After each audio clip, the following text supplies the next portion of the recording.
Assalamualaikum warahmatullahi wabarakatuh. Saya Nuraini Nisa Maharani dari kelas TI 4208. Di sini saya akan menjelaskan cara pengerjaan soal UAS Statistika Industri nomor 2 tentang analisis korelasi dan uji regresi.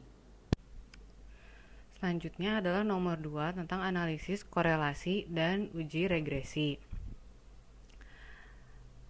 Soalnya adalah, apakah mobil yang lebih berat benar-benar menggunakan lebih banyak bensin? Misalkan sebuah mobil dipilih secara acak.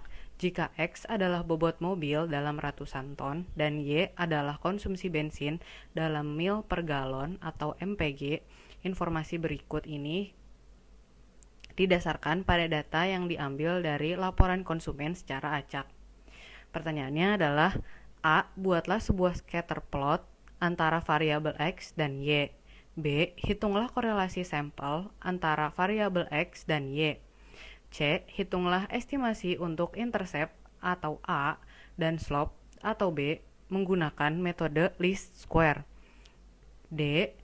Apakah hipotesis nol yang menyatakan tidak ada pengaruh X terhadap Y akan ditolak pada taraf nyata 5%? Dan E.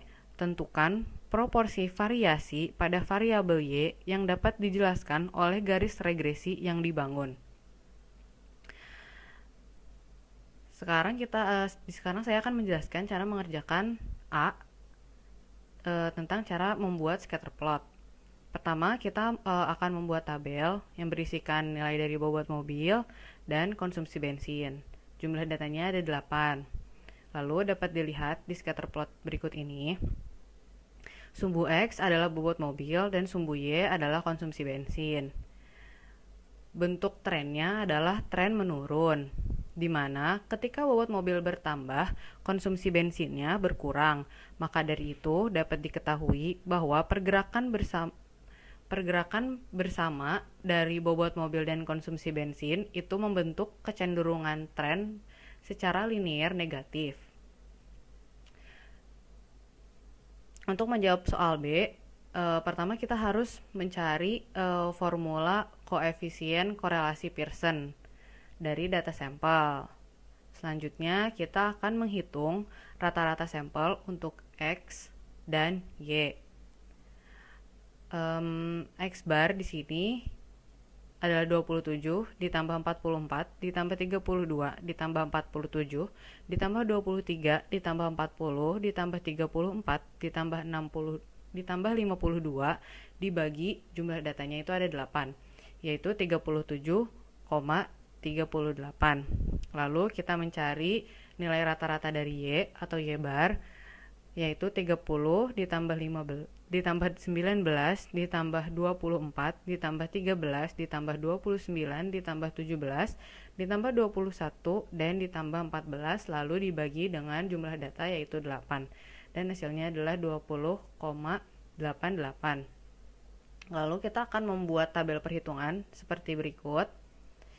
Di sini adalah nilai dari X, di sini ada nilai dari Y, lalu di sini ada nilai X dikurang dengan X bar, lalu ada nilai X dikurang X bar dikuadratkan, lalu ada nilai Y dikurang Y bar, lalu ada Y dikurang Y bar dikuadratkan, dan nilai X dikurang X bar dikali Y dikurang Y bar. Lalu kita mendapatkan total seperti berikut. Sehingga didapatkan nilai R sama dengan minus 427,63,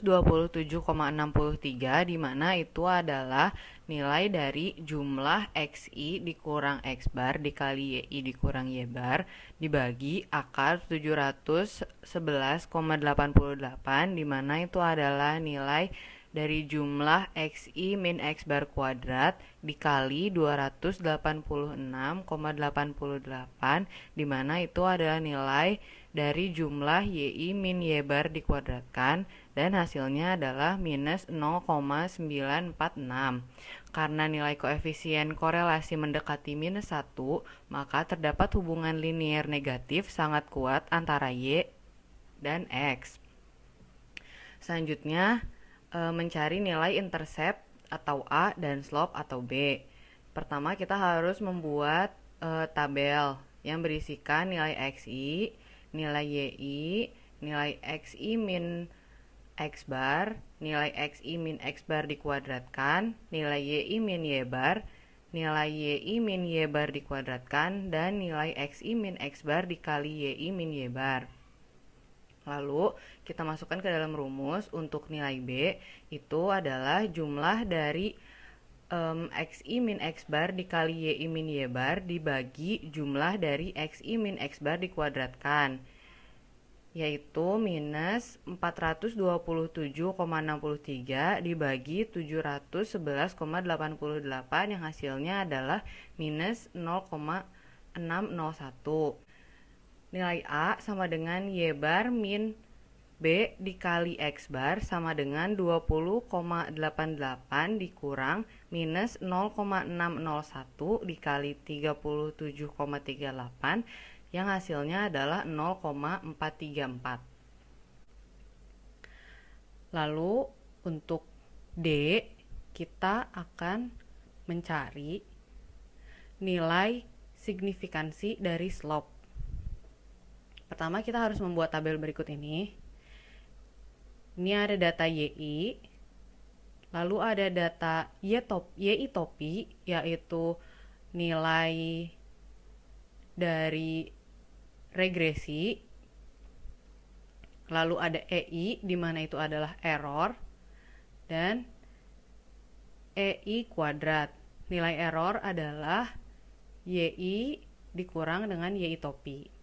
Lalu kita akan mencari jumlah dari EI kuadrat.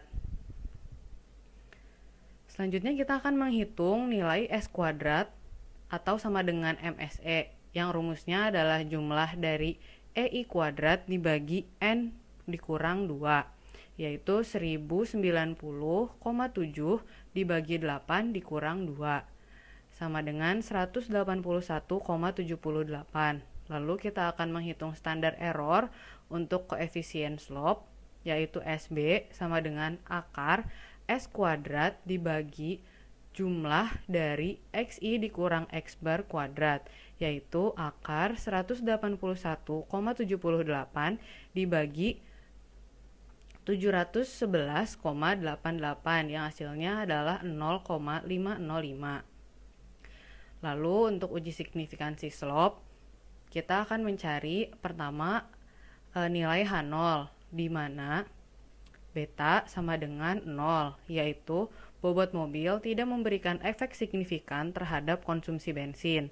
Lalu mencari nilai H1, yaitu beta tidak sama dengan 0, bobot mobil memberikan efek signifikan terhadap konsumsi bensin.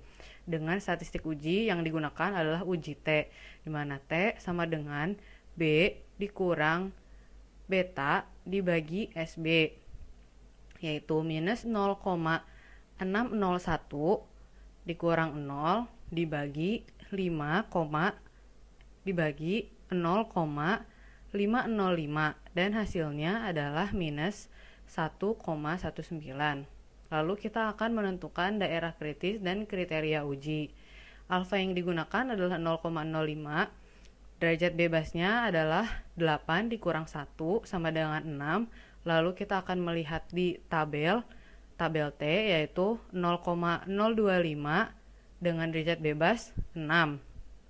Kenapa 0,025? Karena pada tabel T kita harus membagi nilai alfa dengan 2 menjadi 0,025 dan hasilnya adalah 2,447.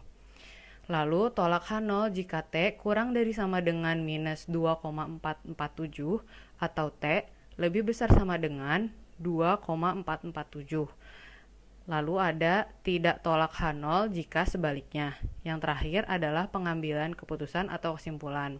Karena T sama dengan minus 1,19, di mana itu lebih dari minus 2,447 dan kurang dari 2,447, maka H0 tidak ditolak. Pada taraf nyata 5%, tidak cukup bukti untuk mengatakan bobot mobil tidak memberikan efek signifikan terhadap konsumsi bensin. Selanjutnya kita akan menentukan proporsi variasi variabel X yang dijelaskan oleh model regresi. Rumusnya adalah R kuadrat sama dengan SSR dibagi SST.